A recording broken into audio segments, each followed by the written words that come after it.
கிறிஸ்துவுக்குள் அன்பானவர்களே, இன்றைய தியானத்திற்கு நாம் எடுத்துக்கொண்ட வேத பகுதி ஏசாயா 51:14. சிறைப்பட்டு போனவன் தீவிரமாய் விடுதலை ஆவான். அவன் கிடங்கிலே சாவதும் இல்லை, அவனுடைய அப்பம் குறைவுபடுவதும் இல்லை.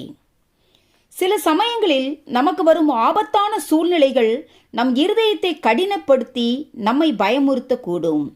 யோசேப்பு தன் சொந்த சகோதரர்களால் படுகுழிக்குள் தள்ளப்பட்டான். கர்த்தரோ அவனை வெளியே எடுத்து எகிப்துக்கு கொண்டு சென்றார். அங்கும் அவன் பல பாடுகள் பட்டு அடிமை வாழ்க்கை வாழ்ந்து போத்திபாரின் மனைவி நிமித்தம் சிறையில் அடைக்கப்பட்டான். ஆனாலும் அவன் கிடங்கிலே சாகவும் இல்லை.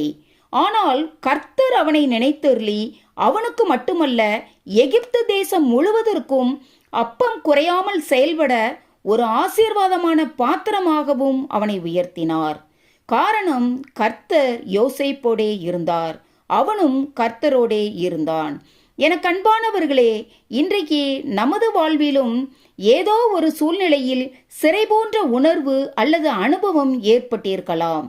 அவற்றிலிருந்து நாம் விடுதலையாவது எப்படி என்று கலங்கி கொண்டிருக்கலாம்.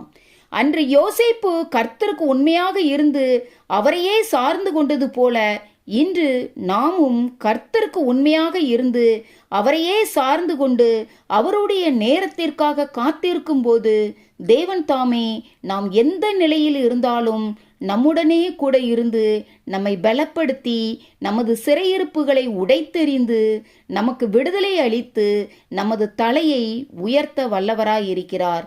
ஆமேன். அல்லேலூயா.